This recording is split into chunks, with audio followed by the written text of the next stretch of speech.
Bem-vindos, amigos ouvintes, ao programa Chimarrão com o Espiritismo.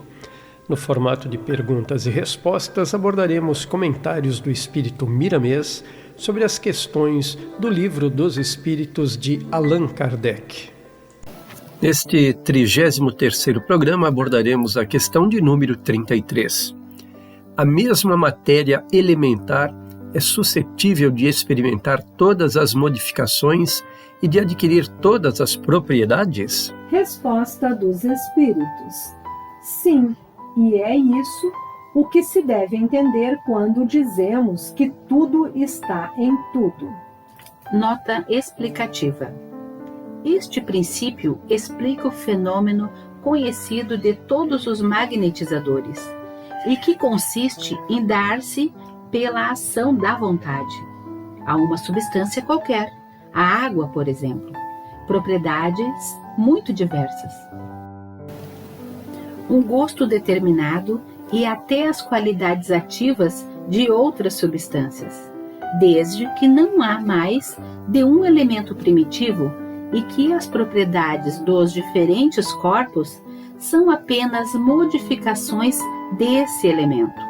O que se segue é que a mais inofensiva substância tem o mesmo princípio que a mais deletéria. Assim, a água, que se compõe de uma parte de oxigênio e de duas de hidrogênio, se torna corrosiva, duplicando-se a proporção do oxigênio.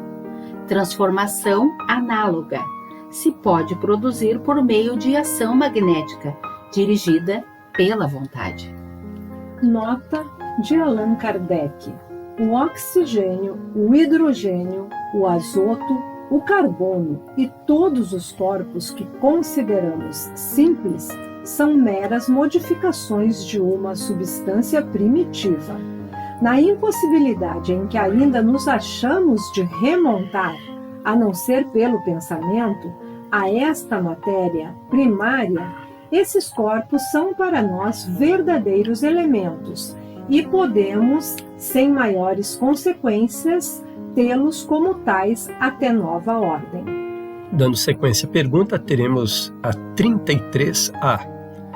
Não parece que esta teoria dá razão aos que não admitem na matéria senão duas propriedades essenciais, a força e o movimento, entendendo que todas as demais propriedades não passam de efeitos secundários que variam conforme a intensidade da força e a direção do movimento? Resposta dos Espíritos: é acertada essa opinião.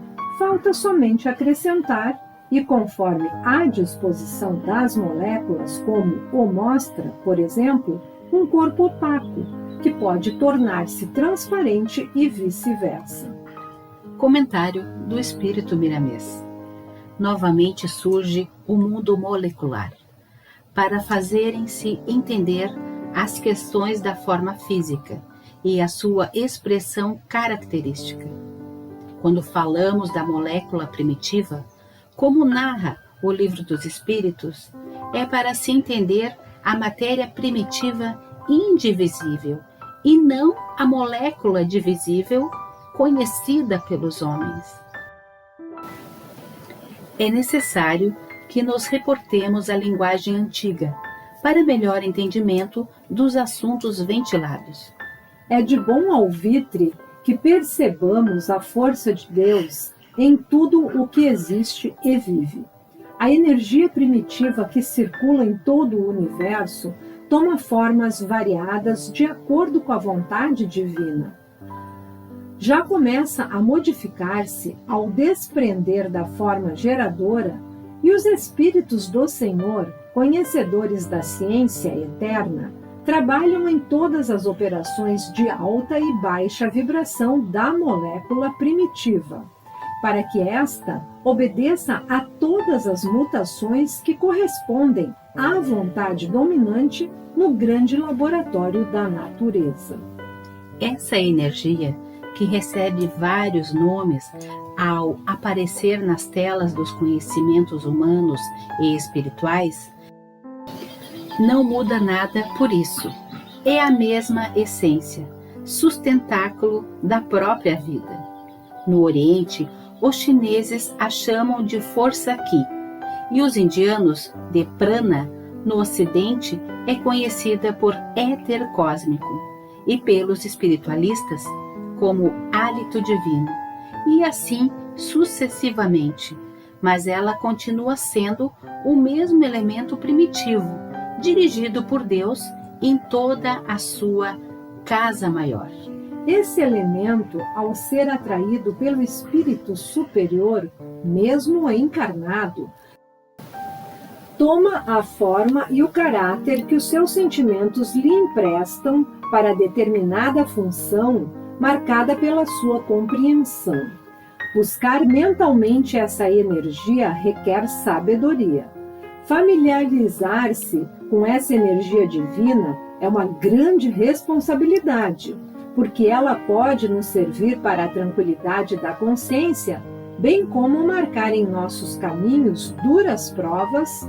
Eis porque devemos usá-la na mais completa harmonia com Jesus Cristo.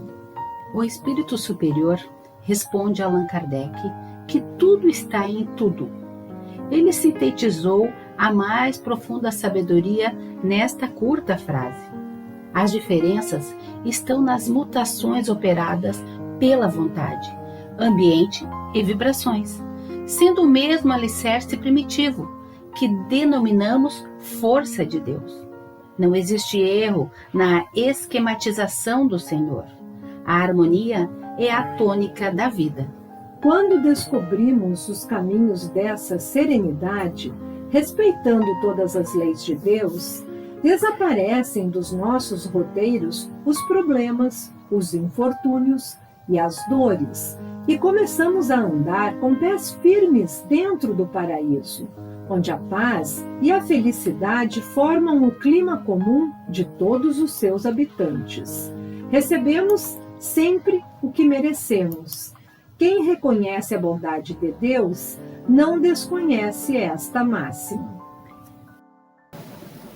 É bom e racional que devamos fazer por merecer as bênçãos do Senhor, ou então que assimilemos essas bênçãos que caem sobre os homens como os raios do sol, dependendo de cada criatura aproveitá-las na qualidade de estudantes da verdade. Se queremos entender a força de Deus e o movimento dela oriundo, que dá todas as características às moléculas primitivas, ao se comporem e desfazerem em formas infinitas na grande sequência eterna, que desperta a luz em tudo o que existe e se move dentro da criação, voltemos os olhos e o coração à escola do Cristo. Sem ela, dificilmente entenderemos os nossos deveres para que possamos cooperar mesmo dentro dos nossos limitados recursos.